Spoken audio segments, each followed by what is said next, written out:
Hello friends, എല്ലാവർക്കും good morning. അപ്പോൾ പത്രമാറ്റിൻ്റെ ഇന്നത്തെ ഒരു സൂപ്പർ ഹിറ്റ് വിശേഷത്തിലേക്ക് എല്ലാവർക്കും സ്വാഗതം. അങ്ങനെ നമ്മുടെ നവീൻ ആദർശിനോട് പല കാര്യങ്ങളും ഇങ്ങനെ സംസാരിച്ചുകൊണ്ടിരിക്കുകയാണ്. ആദർശേട്ടൻ ഒരിക്കലും ആ കാറിലുണ്ടായിരുന്നുള്ള കാര്യം പറയരുത്, അങ്ങനെ പറഞ്ഞു കഴിഞ്ഞിട്ടുണ്ടെങ്കിൽ ആകെ പ്രശ്നമാകും.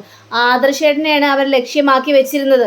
പക്ഷേ ആ സമയത്ത് നയനേച്ചിയാണ് പിടിക്കാനായിട്ട് സാധിച്ചതെന്നും പറയുകയാണ്. ഇല്ല നവീനെ, ഞാൻ എല്ലാ സത്യങ്ങളും തുറന്നു പറയാൻ വേണ്ടി തന്നെയാണ് വന്നത്. ഞാനാണ് ആ കാറിലുണ്ടായിരുന്നത്. നയനയെ എങ്ങനെയെങ്കിലും പുറത്തിറക്കി വിടണമെന്ന് പറയാൻ വേണ്ടി ഞാൻ വന്നതെന്ന് പറഞ്ഞപ്പോഴേക്കും മണ്ടത്തരം കാണിക്കരുത്. അങ്ങനെ ഒരു കാര്യം കാണിച്ചു കഴിഞ്ഞിട്ടുണ്ടെങ്കിൽ പിന്നെ ഈ കേസിൽ നിന്ന് ഒരിക്കലും പിന്മാറാനായിട്ട് പറ്റുകയില്ല. ഇപ്പോൾ നയനേച്ചി അവിടെ കിടക്കുന്നത് കൊണ്ട് യാതൊരു കുഴപ്പവും സംഭവിക്കാനായിട്ട് പോകുന്നില്ല. പക്ഷേ ആദർശേട്ടനാണെങ്കിൽ അവർ വേറെ റൂട്ടിലേക്ക് കളി തിരിച്ചു വിടും. അതുകൊണ്ടായി പറയുന്നത്, ഇവിടെ എല്ലാവരും മുൻകൂട്ടി കരുതി പ്ലാൻ ചെയ്ത കാര്യങ്ങളാണ് ഇതൊക്കെ. ആദർശേട്ടനെ കൊടുക്കാൻ വേണ്ടിയാണ് ഇവരിങ്ങനൊരു കാര്യം ചെയ്തത്. അതിനിടയിൽ ചെന്ന് ആദർശേട്ടൻ ഇങ്ങനൊരു കാര്യം പറഞ്ഞു കഴിഞ്ഞിട്ടുണ്ടെങ്കിൽ ഒരിക്കലും ഇനി പുറത്തിറങ്ങാനായിട്ട് പറ്റില്ല. ആദർശേട്ടൻ തന്നെയാണ് കള്ളനെന്ന് കോടതി വരെ അങ്ങോട്ട് നിശ്ചയിക്കും എന്നൊക്കെ ഇങ്ങനെ ആദർശനോട് കാര്യങ്ങൾ പറയുകയാണ്. സത്യങ്ങൾ പറഞ്ഞു കഴിഞ്ഞിട്ടുണ്ടെങ്കിൽ ഭാര്യയോട് ചെയ്യുന്ന ഏറ്റവും വലിയ ചതിയായിരിക്കും അത് എന്നിങ്ങനെ പറയുക. ആദർശേട്ടൻ ചെല്ല്, ഞാൻ ഇതിൽ വേണ്ട കാര്യങ്ങളെല്ലാം ചെയ്തോളാം, ആദർശേട്ടൻ പേടിക്കാതിരിക്കുമെന്നും പറഞ്ഞുകൊണ്ട് ആദർശനെ പറഞ്ഞു വിടുകയാണ്. നവീനാണെങ്കിൽ പല കാര്യങ്ങളും ചിന്തിച്ചു കൂട്ടുകയാണ്. എങ്ങനെയെങ്കിലും ഇവരെ പുറത്തെടുക്കണം, ഇതിന് പിന്നിൽ കളിച്ചത് ആരാണോ അവരെല്ലാം പുറത്തെടുക്കണമെന്ന് ഒറ്റ വാശിയാണ് നമ്മുടെ നവീൻ്റെ മനസ്സിനുള്ളിൽ. അങ്ങനെ നമ്മുടെ ആദർശ് നേരെ നന്ദുവിൻ്റെ അടുത്തേക്ക് ചെല്ലുകയാണ്. അപ്പം നന്ദു ആണെങ്കിൽ ആകെ ടെൻഷൻ അടിച്ച് കരഞ്ഞ് വല്ലാത്തൊരവസ്ഥ നിൽക്കുകയാണ്. താൻ ഇവിടെ ഇരുന്നിട്ട് പോലും തന്നെ ചേച്ചി രക്ഷിക്കാനായിട്ട് സാധിക്കുന്നില്ലല്ലോ എന്നൊക്കെ ആലോചിച്ചിട്ടാണ് നമ്മുടെ നന്ദുവിൻ്റെ മനസ്സിൽ ഭയങ്കര സങ്കടം. അങ്ങനെ ആദർശ് കയറി ചെന്ന് കഴിഞ്ഞപ്പോഴേക്കും ആദർശേട്ട എന്ന് പറഞ്ഞുകൊണ്ട് നന്ദു അവിടെ ഓടി ചെല്ലുകയാണ്. എന്താ നന്ദു സംഭവിച്ചത്?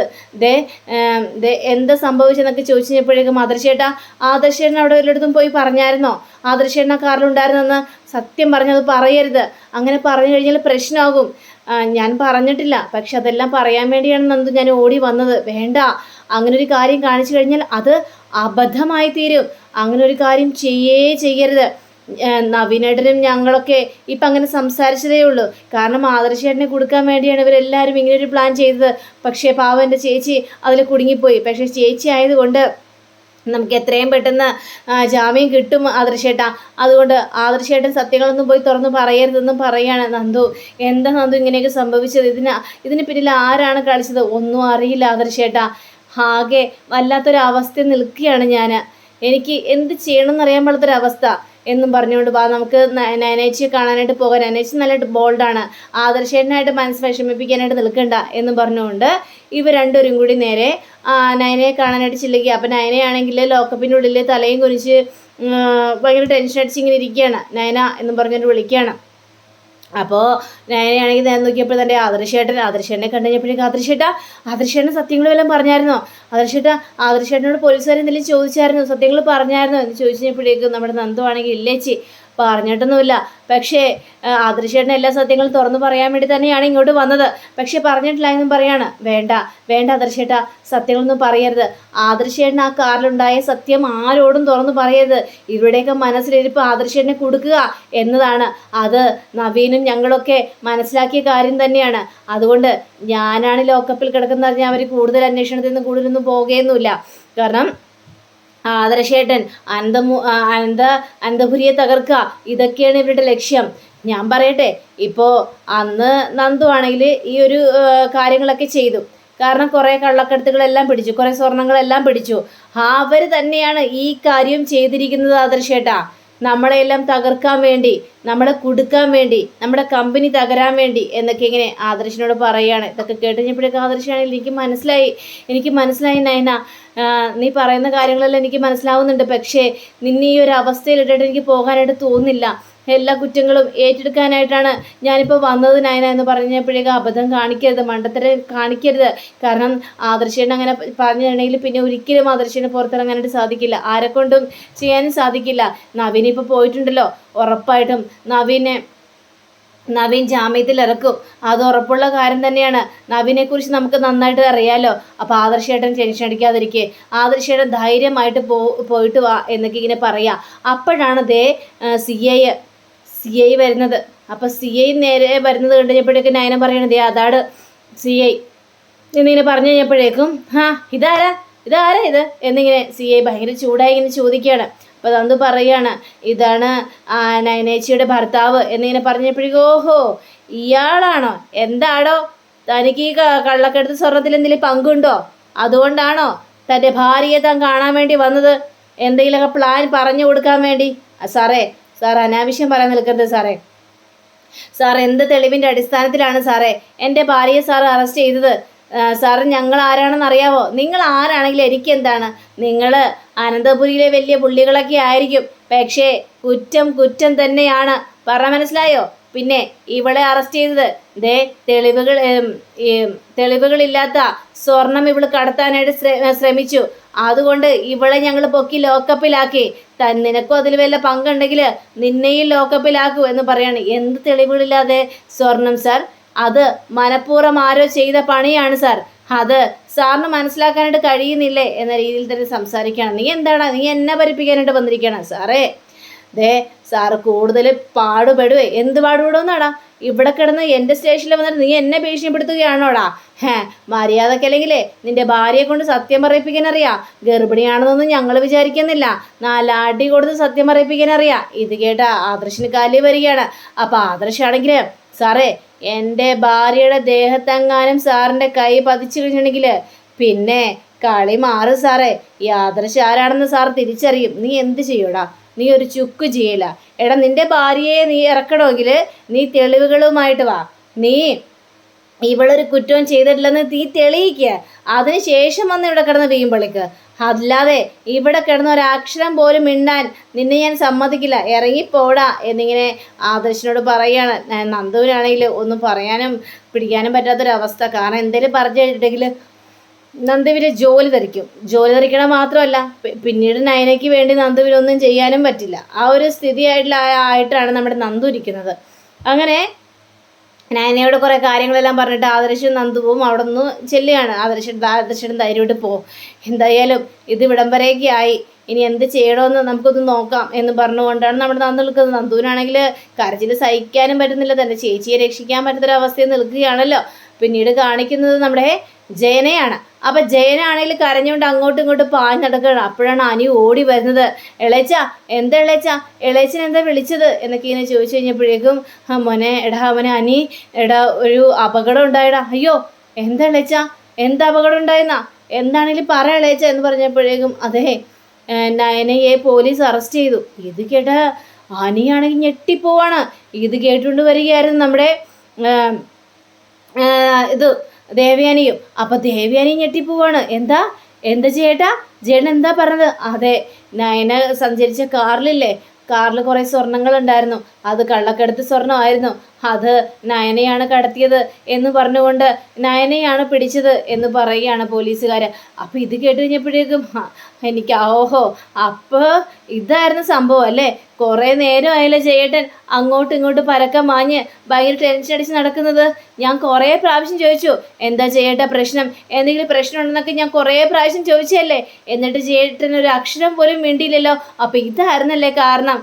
എന്നോട് എന്തുകൊണ്ട് സത്യം പറയാതിരുന്നത് എന്ന് ചോദിച്ചപ്പോഴേക്കും ദേവയാനി തന്നോട് സത്യം പറഞ്ഞുകൊണ്ട് എന്താ പ്രശ്നം? തൻ്റെ BP കൂട്ടുക, അത്രയും മാത്രമല്ലേ ഉള്ളൂ. ഇപ്പം നയനയെ എങ്ങനെയെങ്കിലും പുറത്തിറക്കുക എന്നാണ് നമ്മൾ നോക്കേണ്ടത്. അതിനാണ് അനിയെ വിളിച്ചത്. എത്രയും പെട്ടെന്ന് സ്റ്റേഷനിലേക്ക് ചെല്ലണമെന്ന് പറയുകയാണ്. ഇത് കേട്ട് കഴിഞ്ഞപ്പോഴേക്കും ഉടനെ തന്നെ സ്റ്റേഷനിലേക്ക് ചെല്ലണം. അപ്പോൾ അനിയോടാണെങ്കിൽ നമ്മുടെ ദേവിയാനിയാണെങ്കിൽ മോനെ നമുക്കിപ്പോൾ തന്നെ പോകണം, എനിക്കെൻ്റെ മോളെ കാണണം, നയന മോളെ കാണാതെ ഇനി എനിക്കൊരു മനസ്സമാധാനം ഉണ്ടാവില്ല, എത്രയും പെട്ടെന്ന് മോളുടെ അടുത്തേക്ക് എത്തിയേ മതിയാവുള്ളൂ, എനിക്ക് എത്രയും പെട്ടെന്ന് പോകണമെന്ന് പറയാണ്. ശരി ഇളയമേ നമുക്ക് പോകാം എന്നും പറഞ്ഞുകൊണ്ട് ഇവർ രണ്ടുപേരും കൂടി അങ്ങോട്ട് ചെല്ലുകയാണ്. അപ്പോൾ ഇവരാദ്യം ചെന്നത് നയൻ്റെ അടുത്തേക്കാണ്. അപ്പം നയനയെ കണ്ടു കഴിഞ്ഞപ്പോഴേക്ക് ഇവർക്ക് സങ്കടം സഹിക്കാനായിട്ട് പറ്റുന്നില്ല.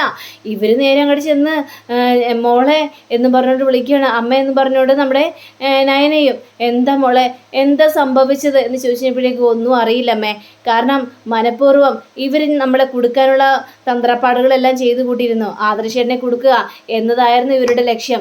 പക്ഷെ അത് നടന്നില്ല, എന്നെ അവർക്ക് കിട്ടി, അതുകൊണ്ട് എന്നെ ലോക്കപ്പിൽ അടക്കുകയാണ് ചെയ്തത് എന്നൊക്കെ നയന പറയുകയാണ്. പക്ഷേ മോളെ ഇതൊക്കെ എങ്ങനെ സഹിക്കാൻ പറ്റും മോളെ, മോളെ ഈ ഒരു അവസ്ഥയിൽ ഇങ്ങനെ ഇങ്ങനെ കിടത്തണ്ടായിരുന്നു മോളെ എന്ന് പറയാണ്. അതായത് മോളെ ലോക്കപ്പിന് പുറത്തെങ്കിലും എടുത്തായിരുന്നില്ലേ, ഇവരെന്തിനാണ് മോളെ ലോക്കപ്പിൻ്റെ അകത്തിൽ കിടത്തിയിരിക്കുന്നത് എന്നിങ്ങനെ ചോദിച്ചു കഴിഞ്ഞപ്പോഴേക്കും എല്ലാം ആ CIയുടെ കളിയാണ്. നേരത്തെ കുറേ കള്ളക്കടത്ത് സ്വർണ്ണങ്ങളെല്ലാം നന്ദു പിടിച്ചായിരുന്നല്ലോ, അതിൻ്റെ പിന്നിൽ കളിച്ച ആൾക്കാർ തന്നെയാണ് ഇവിടെയും കളിച്ചിരിക്കുന്നത്. നമ്മളെ എല്ലാവരെയും കൊടുക്കുക, അവർക്ക് ഉയരങ്ങളിലേക്ക് പോവുക, അവരുടെ ലക്ഷ്യകാര്യങ്ങൾ സാധിച്ചെടുക്കുക, ഇതൊക്കെയാണ് അവരുടെ മനസ്സിലിരിപ്പ്. അതൊന്നും നടക്കാതെ ആയിക്കഴിഞ്ഞപ്പോഴേക്കും നന്ദു ഇതെല്ലാം പിടിച്ചു കഴിഞ്ഞപ്പോഴേക്കും എന്നെ അവർ കള്ളക്കേസിൽ കുടുക്കി പിടിച്ചതാണ് അമ്മേ. അതേപോലെ തന്നെ ആദർശനെ കൊടുക്കാനായിരുന്നു ഇവരുടെ തീരുമാനം. പക്ഷേ അത് നടന്നില്ല. ഞാൻ ആദർശേട്ടനോട് പറഞ്ഞിട്ടുണ്ട്, ആദർശേട്ടന് അവിടെ ആ കാറിലുണ്ടായിരുന്നെന്ന് പറയരുതെന്ന് എന്നൊക്കെ പറഞ്ഞു കഴിഞ്ഞപ്പോഴേക്കും നമ്മുടെ എനിക്കും ഭയങ്കര സങ്കടം തോന്നിക്കണം. എന്നാലും നയനേച്ചിക്ക് ഇങ്ങനെ ഒരു കാര്യം സംഭവിച്ചല്ലോ, ഇതൊക്കെ കാണുമ്പോൾ സഹിക്കാനായിട്ട് പറ്റുന്നില്ല. നീ ടെൻഷൻ അടിക്കാതിരിക്കുക, നവീനുണ്ടല്ലോ, നവീൻ കേസ് ബാധിച്ചോളും, ഇതിന് പിന്നിൽ ആരാണ് കളിച്ചതെങ്കിലും പുറത്തിറക്കിക്കോളും നവീൻ എന്ന് പറഞ്ഞുകൊണ്ട് അവർ ആത്മവിശ്വാസം കൊടുക്കുകയാണ്. അങ്ങനെ നമ്മുടെ ദേവിയാനിയും അതേപോലെ തന്നെ അനിയും കൂടി ആ ഒരു പോലീസുകാരെ കാണിച്ചിട്ട് ചെല്ലുകയാണ്. ആ CI ആണെങ്കിൽ ഫോണിൽ എന്തോ കുത്തിക്കൊണ്ടിരിക്കുകയായിരുന്നു. ആ സമയത്ത് സാർ എന്ത് പരിപാടിയാണ് സാർ കാണിച്ചതെന്ന് ചോദിക്കണേ. ആരാ നിങ്ങൾ, എന്താ വേണം നിങ്ങൾക്ക്, എന്ത് വേണം എന്നൊക്കെ ഇങ്ങനെ ചോദിച്ചു കഴിഞ്ഞപ്പോഴേക്കും അനി പറയുകയാണ്, ഞാനേ മൂർത്തീസ് കമ്പനിയിലെ MD അനിരുദ്ധ് എന്ന് പറയണം. ഓ അത് ശരി, ഇത് നയനേച്ചിയുടെ അമ്മായിയമ്മയാണെന്നൊക്കെ പറയണം. ഓ നിങ്ങളാണ് അവളുടെ അമ്മായിയമ്മ അല്ലേ, എന്താ നിങ്ങളും കൂടി അറിഞ്ഞിട്ടാണോ അവൾ ഇങ്ങനെ ഒരു പ്രവൃത്തി ചെയ്തത്, നിങ്ങളാണോ ഇതിന് പിന്നിൽ കളിച്ചത് എന്ന് ചോദിച്ചപ്പോഴേക്കും സാർ ഞങ്ങൾക്കതിൻ്റെ കാര്യമൊന്നുമില്ല സാർ. അല്ല നിങ്ങൾ വലിയ സ്വർണ്ണ ജ്വല്ലറികളൊക്കെ ഉള്ള മുതലാളികളല്ലേ, അപ്പോൾ ഇതെല്ലാം ഇതിനപ്പുറവും കാണിക്കും. കാരണം കള്ളക്കെടുത്ത് സ്വർണ്ണം എടുത്ത് വെച്ചിട്ട് നിങ്ങൾക്ക് വിൽക്കാമല്ലോ, അതാണ് നിങ്ങളുടെ മനസ്സിലിരിപ്പൊക്കെ. പക്ഷേ അതിവിടെ നടക്കില്ല. നിങ്ങളുടെ മരുമകൾ സ്വർണവും കൊണ്ട് കടന്നു പോകുന്ന സമയത്താണ് ഞങ്ങൾ അവളെ പിടികൂടിയത്. പക്ഷേ ഇനി അവൾക്ക് ഞങ്ങളുടെ കയ്യിൽ നിന്ന് ഒരു രക്ഷയില്ല എന്ന് പറയാണ് സാറേ. അനാവശ്യം പറയാൻ നിൽക്കരുത് സാറേ, ഞങ്ങൾക്ക് അങ്ങനത്തെ ഒരു കാര്യത്തിൻ്റെ ആവശ്യമൊന്നുമില്ല. നിങ്ങൾക്ക് ഞങ്ങളെക്കുറിച്ച് അറിയാമോ എന്നൊക്കെ ഇങ്ങനെ ചോദിക്കുകയാണ്. ഇതൊക്കെ കേട്ട് കഴിഞ്ഞപ്പോഴേക്കും നിങ്ങളെക്കുറിച്ച് എന്തറിയാനായിട്ട്, ഞങ്ങൾക്കൊന്നും അറിയേണ്ട ആവശ്യമില്ല. നിങ്ങൾ വലിയ മുതലാളിയാണെങ്കിലേ അതൊന്നും ഇവിടെ ചിലവാകില്ല.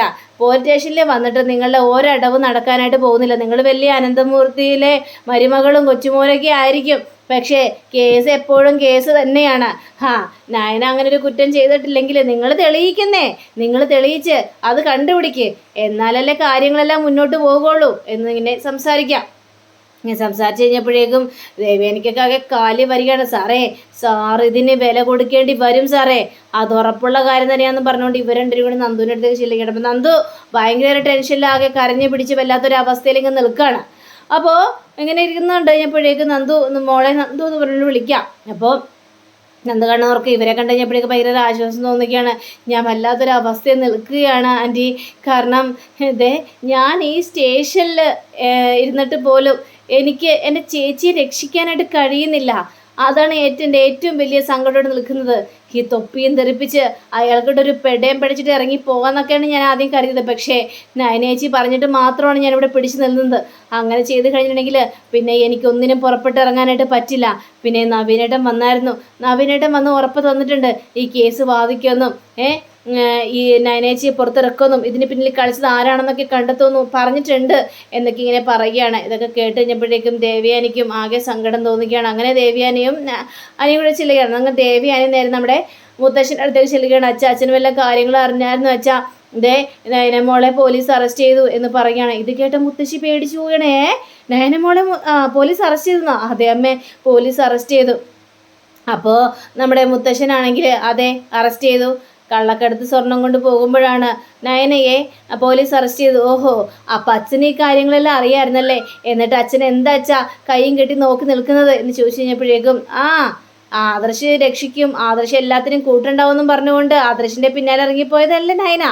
അപ്പം പിന്നെ അവൻ രക്ഷിക്കട്ടെ എന്നേ, അവൻ മുൻകൈയെടുത്ത് ഇറങ്ങി എന്താന്ന് വെച്ചാൽ തീരുമാനിക്കട്ടെ.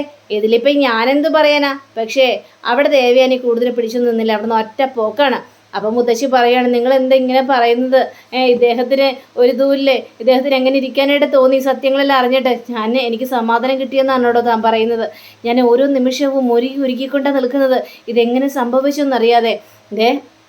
പക്ഷേ ആദർശും നവീനൊക്കെ ഈ കാര്യത്തെക്കുറിച്ച് അന്വേഷിക്കുന്നുണ്ടല്ലോ, അന്വേഷിക്കട്ടെ, പിന്നീട് മനസ്സിലാവും ഈ അനന്തമൂർത്തി എന്താണ് അവർക്ക് വേണ്ടി ചെയ്യാനായിട്ട് പോകുന്നതെന്ന് അത് മുൻകൂട്ടി തന്നെ പ്ലാൻ ചെയ്ത് വെച്ചിരിക്കുകയാണ് ഞാൻ എന്നിങ്ങനെ മുത്തശ്ശൻ പറയുകയാണ്. അപ്പോൾ അങ്ങനെയും കാണിച്ചുകൊണ്ടാണ് നമ്മുടെ ഇന്നത്തെ റിവ്യൂടെ അവസാനിച്ചിരിക്കുന്നത്. അടുത്ത റിവ്യൂവിനെ കാത്തിരിക്കുക, സബ്സ്ക്രൈബ് ചെയ്യുക. എല്ലാവർക്കും നല്ലൊരു ദിനം ആശംസിക്കുന്നത് തന്നെ. നമസ്കാരം. Thank you. Bye bye.